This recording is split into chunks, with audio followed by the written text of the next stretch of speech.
It is so important to always have the workers' demands to the forefront and understand in every upsurge and in every struggle how to put forth a program and demands that meet the real needs of the masses of people. My report tonight really has a lot to do with the demonstration that is being organized tomorrow, 1 o'clock at Columbus Circle, titled Stop U.S. Proxy Wars, from Yemen to Donbass. And it is an effort to explain that it's one war on a global scale, and that these wars are intensifying because U.S. imperialism is in growing disarray in the face of its inability to impose its domination or its control in any one area, and is aggressively moving forth and threatening every area. There's a meeting of the G7 imposing intensified sanctions on Russia. At the same time, there's the Asia pivot against China. At the same time, there's new U.S. troops to Iraq.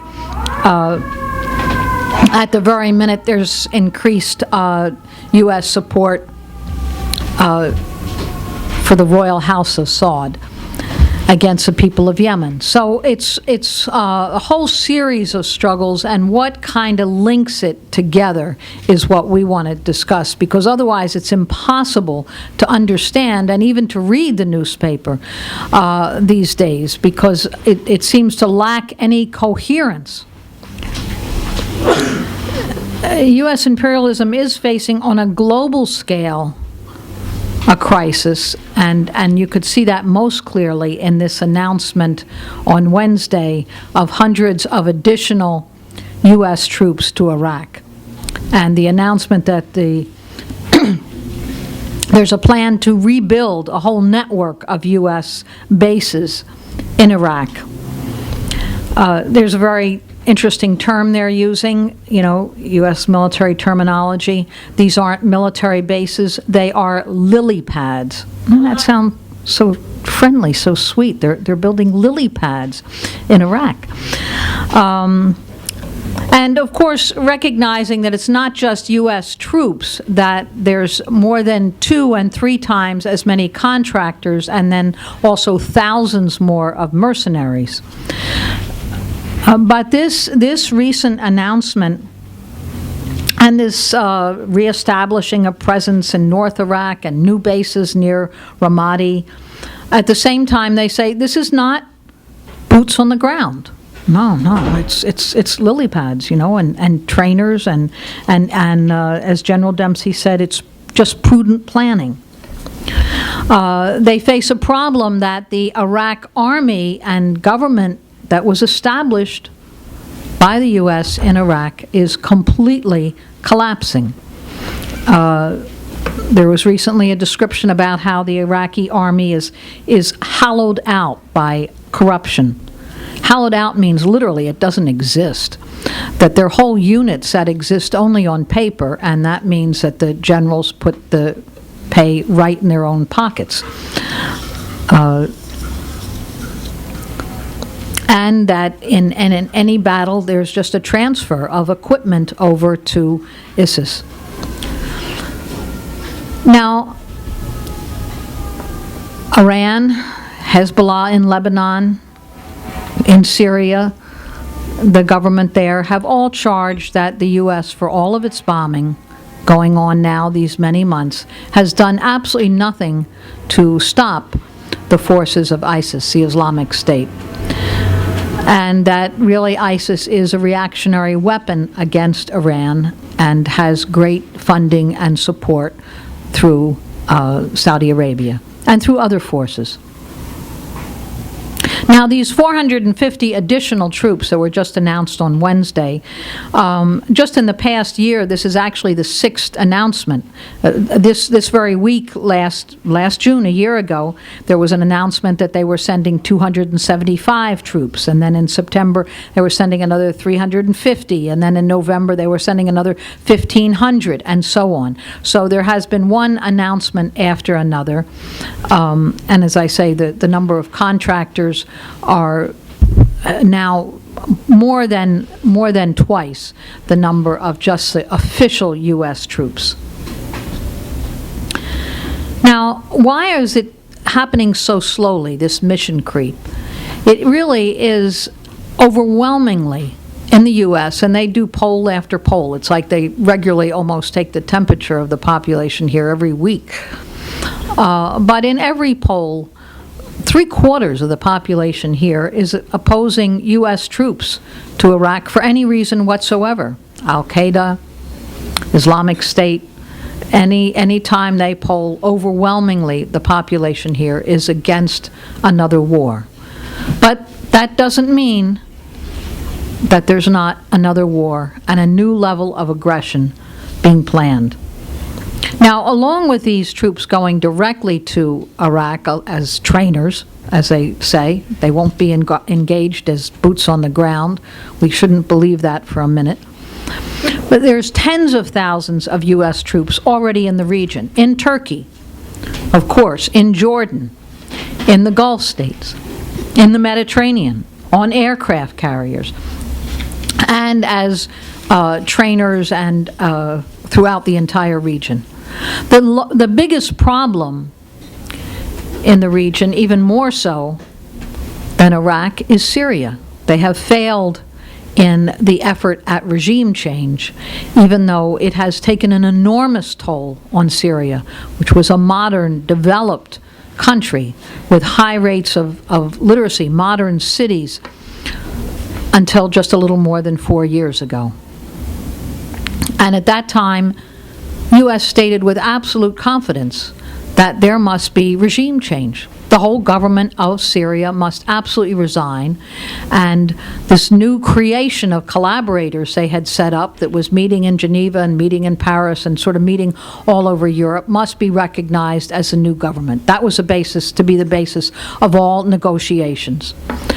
The Geneva Accord was going to recognize this new government, even though it was collaborators who could not meet with each other in the same room. And this group collapsed and reformed and collapsed and reformed. The same thing with establishing a Free Syrian Army, completely unable to keep this force together. Now, why were they so determined to destroy Syria? Every country that has an independent policy of U.S. imperialism is today being targeted. And this is true whether we're talking about Venezuela or Ecuador or Bolivia, Nicaragua in Latin America, or we're talking about any country, especially in the oil-rich center, so valuable to imperialism. So Syria presented a real threat because it was secular, progressive, and had an extremely diverse population with a whole history of cooperation and friendly relations among these groups. And so the effort was to use sectarian violence to create divisions that would pull the country apart. An enormous effort has been put into this. Syria says there are more than 60,000 mercenary, reactionary forces today in Syria from some 60 countries.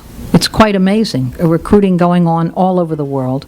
And a third of the population, the Syrian population, is displaced by the sheer chaos and destruction of war. Now, who are the U.S. allies in this? We could look at the Kingdom of Saudi Arabia, a country owned by one family that has expropriated the national wealth, the largest exporter of oil, and an absolute dictatorship that is held in place with U.S. support. Saudi Arabia has the fourth largest military budget in the world, after the US and China and Russia. And it actually spends more per capita on military than any country. And this is all to protect the profits of Raytheon and General Dynamics and Boeing. These fabulous weapons purchases, and the weapon systems are all run by U.S. trainers.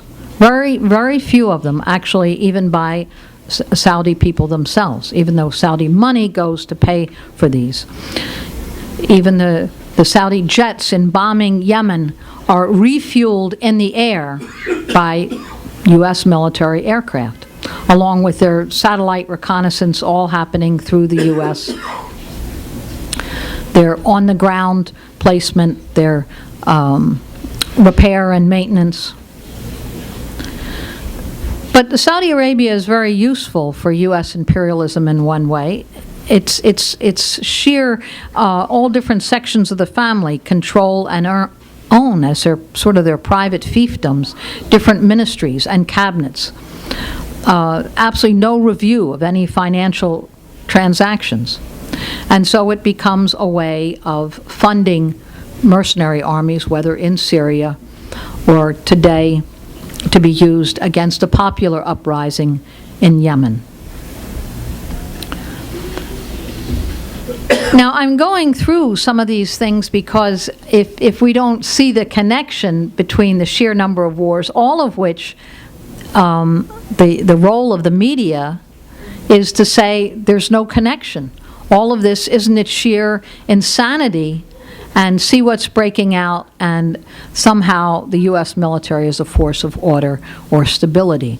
And instead, it is the policies that have absolutely ripped apart Iraq and Syria, but spread enormous instability in the region. And I think the clearest example we could see is what has happened to Libya, where a country that was modern and developed and a source of resources for all of Africa, and is today completely a looted and destroyed country. Now, just to say, along with tomorrow's demonstration to stop U.S. proxy wars, we're very proud that Caleb Maupin was able to participate on a ship to Yemen that was organized by the Iranian Red Crescent.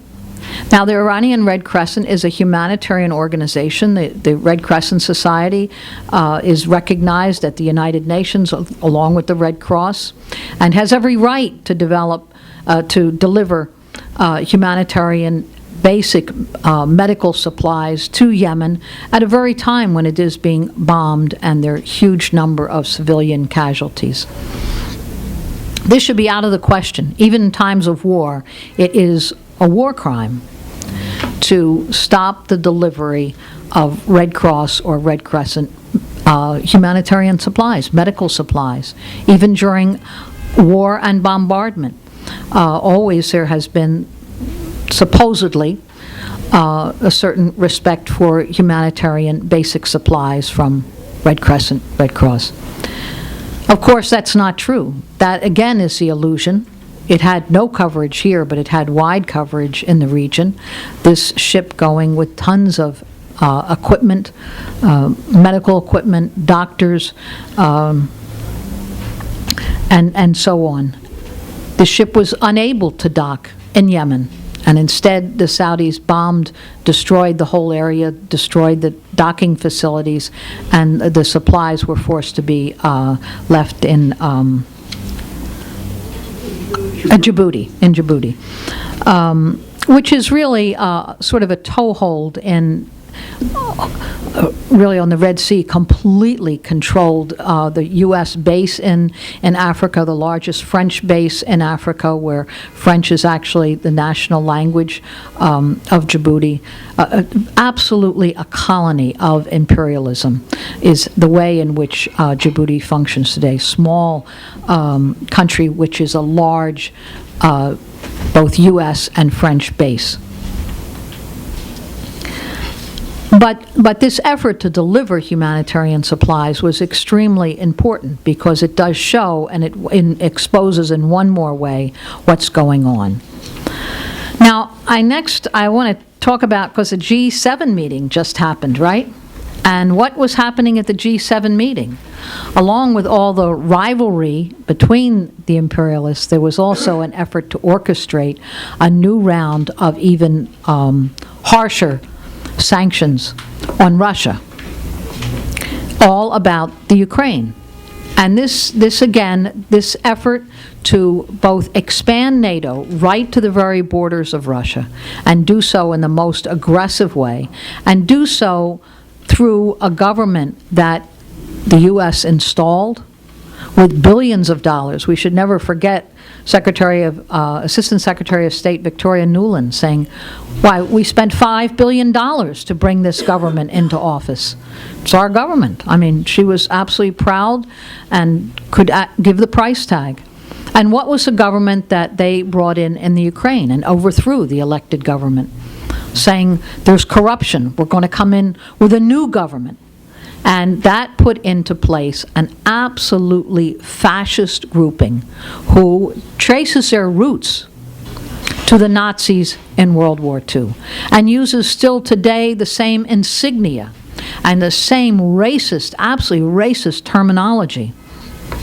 This is who is in power in Kiev today. And it has meant that the entire working class is completely pushed back. But it led to an armed resistance, a first real armed resistance against NATO expansion in Europe in all this time. What has happened in Lugansk and Donetsk as a whole section, this is East Ukraine, this is the most industrialized region, and this armed resistance against the fascist government in Kiev has sort of ground a halt, and it's very important, to NATO expansion, right to the borders of Russia. Very important resistance. There's not a day that goes by in the paper where it won't be described as a Russian intervention, a Russian invasion. But if you look at what's happening below the surface, here's the G7 meeting taking place and the U.S. demanding harsher sanctions on Russia. And what do they do that very day? They had a NATO armored convoy that went from Hungary into Ukraine. Military vehicles, tanks, all kinds of equipment, driving right into the Ukraine from Hungary and the NATO base there. And also at the very time that the right wing was, the Kiev government was attacking villages in East Ukraine. So it's important to always look what's happening underneath the news and what's not being discussed. But this resistance has enormous support against anyone who is against the expansion of NATO. And it has also great popularity in Russia. That's true. And that becomes a force that Putin himself must understand and reckon with, because it's well understood what the expansion of NATO means. It means war. And it's also understood what putting these fascist forces in office in Ukraine means. Now, I want to also just touch on, while all this is happening, what's called the Asia pivot. Because if you follow the news here, there's hardly a day that's gone by recently where there hasn't been enormous and very pompous comments about how dare China be expanding on these little rocky atolls, a base where ships could land, could dock, or aircraft could land. That building bases, this is aggressive military action. And that's the way it's put every single day. And in response, the U.S. has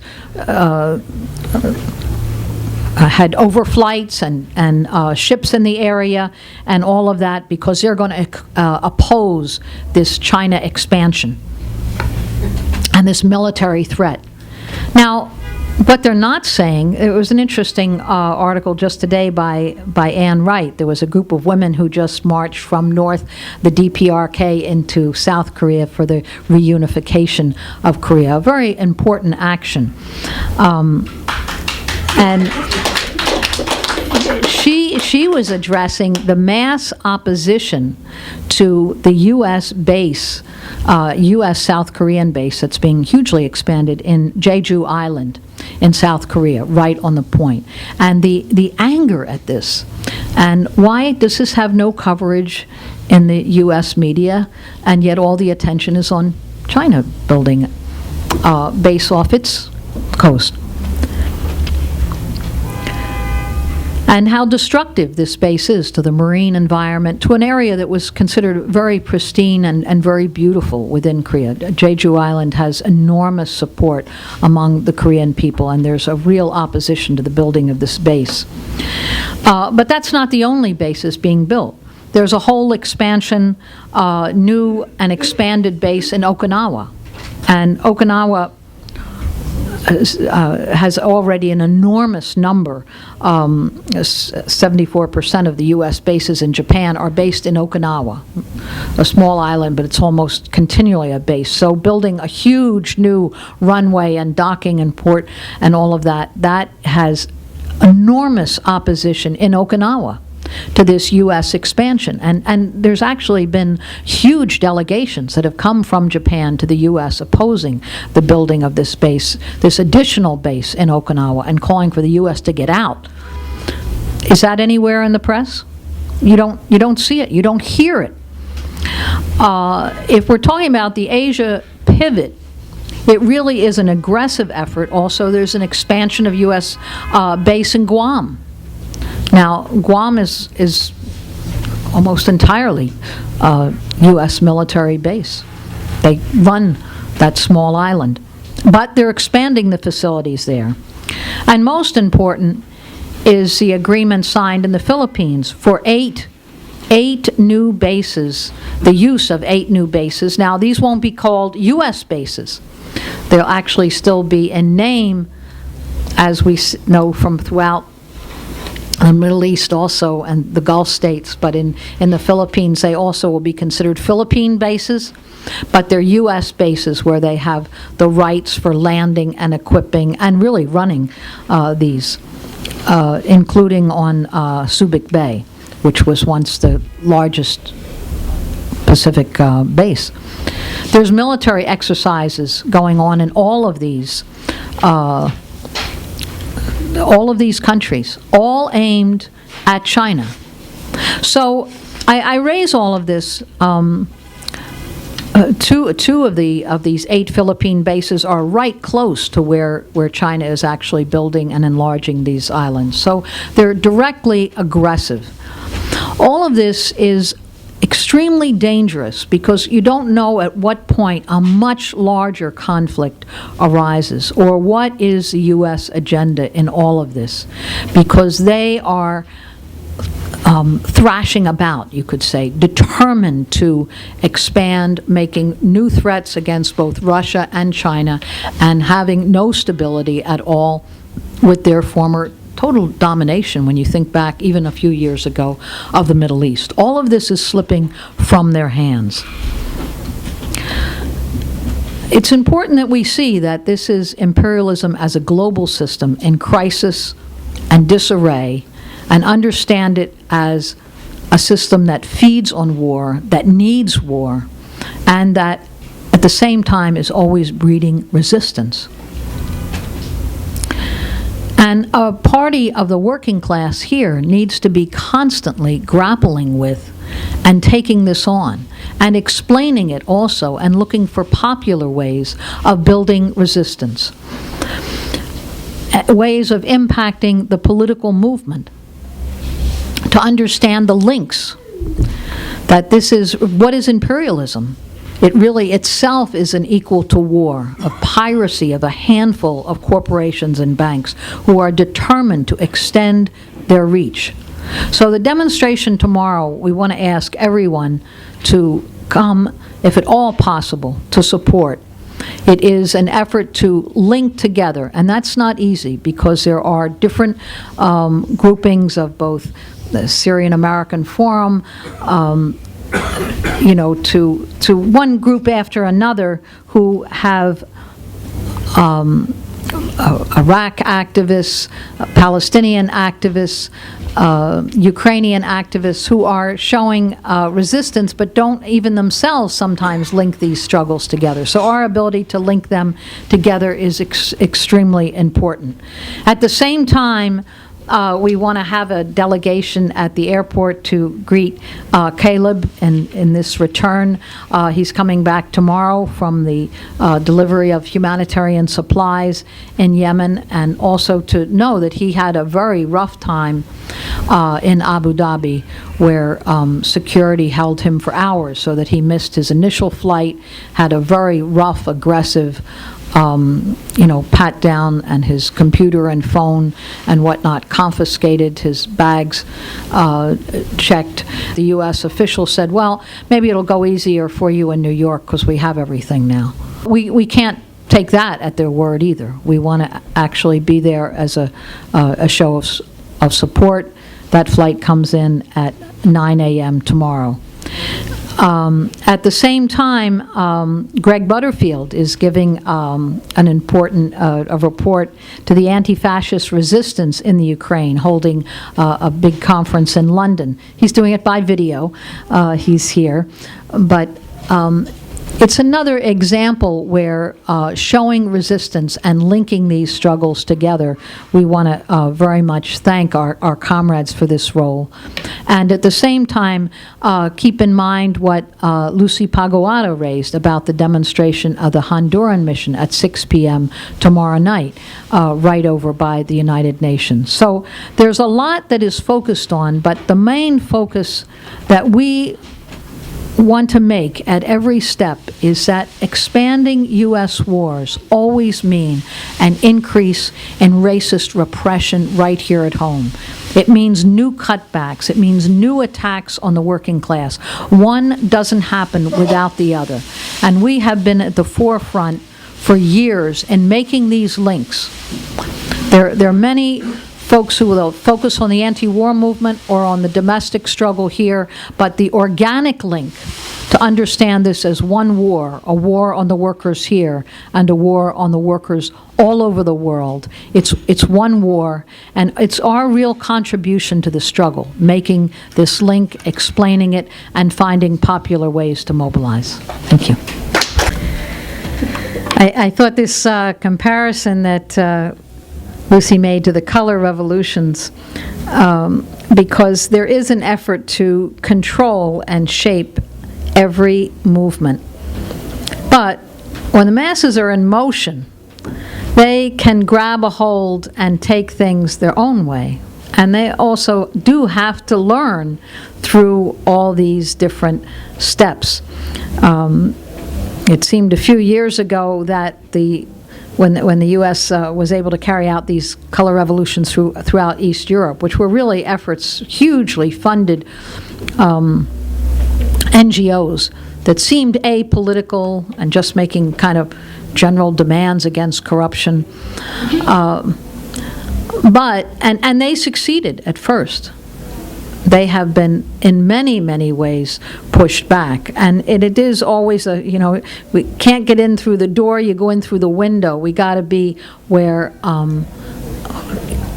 working people, where our class is in motion, struggling and resisting and raising demands. A very important point that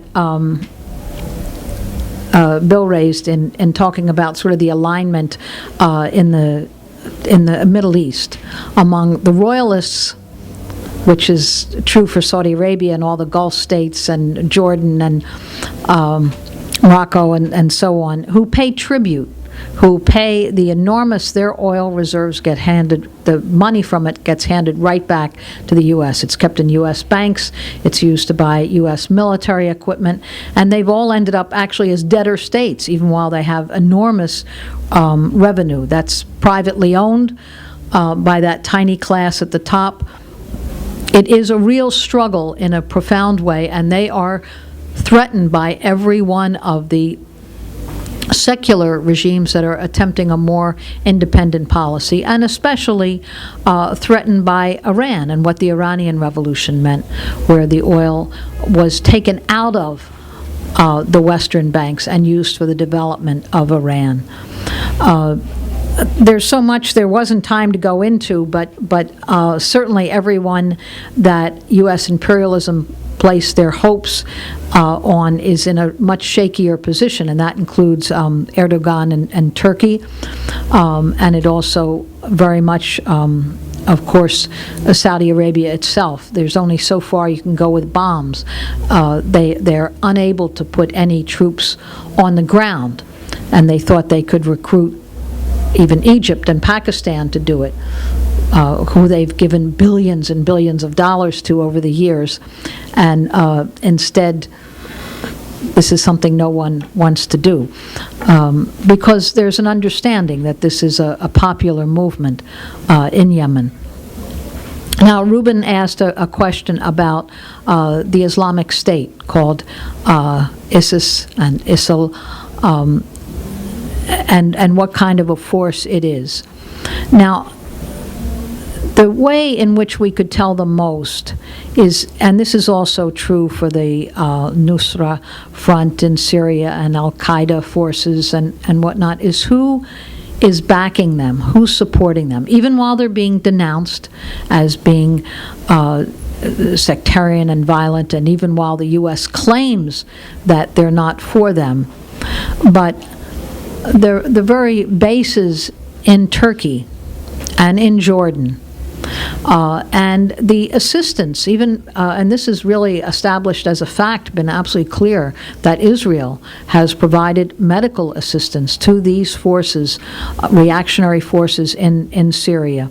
So you look at who is supporting these forces, along with a completely reactionary program that only promotes a completely sectarian view of Islam, of the Sunni against the Shia, in a way that all Shia are considered infidel and so on. It is very much a movement aimed particularly at Iran, and an effort, and this is the way Iran sees it, an effort to destabilize Iran and also carve the whole region into sectarian violence of one group of the Muslim world opposing another. Who does that benefit? Who does it benefit? And this is well understood. And then there's been so many articles coverage as to where's the funding, where's this huge amount of equipment come from, and why is the U.S., who knew exactly every pinpoint to hit in the bombing of Libya, in terms of completely destroying from the air, seem unable to, in open desert, hit any of these forces of ISIS. So that's been raised again and again by many forces. Now, at the same time, we do have to ask ourselves, how are they able to recruit into groups such as ISIS, groups such as the Islamic State? And a lot of that has to do with the conscious destruction by U.S. imperialism of every progressive force in the region. And this means from the communists to any government in the region where there was harmony in on the basis of religion and background. When we traveled to Syria, they made a point. There had never been, and this was also true in Iraq before the U.S. occupation, there had never been war between Shia and Sunni. I mean, if you went back 1,000 years, but, we don't look at the wars that went on 500 years ago and during the Protestant Reformation here between Catholic and Protestant to say that's what exists today. This idea that Sunni and Shia at war with each other is completely reactionary. And in Syria they made a point of saying between Christian and Sunni, between Arab and Kurd, there was a whole basis of a very different kind of unity that was built. And it's the way in which they're also building the resistance to groups like ISIL. But ISIL has been able to recruit because of what has been destroyed.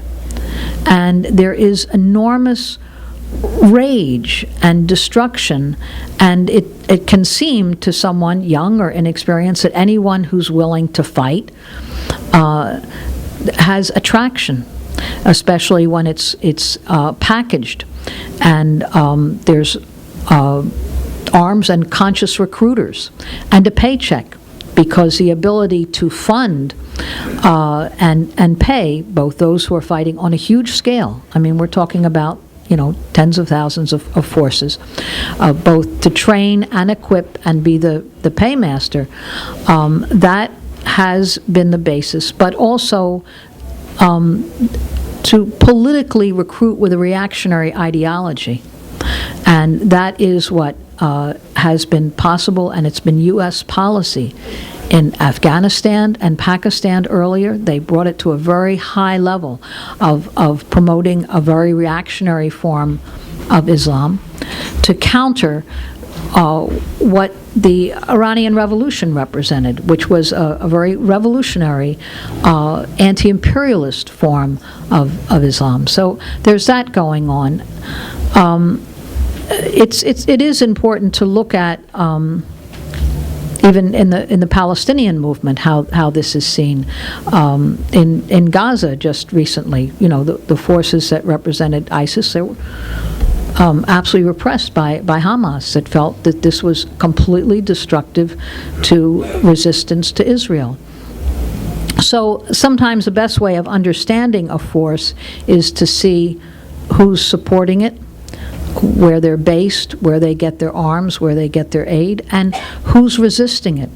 And you can look at whether it's the statements of Hezbollah or whether it's the statements of Iran or Syria, with those who are the resistance current in the region and the way in which they describe ISIL, to understand what this social force is and why it is considered so reactionary and dangerous.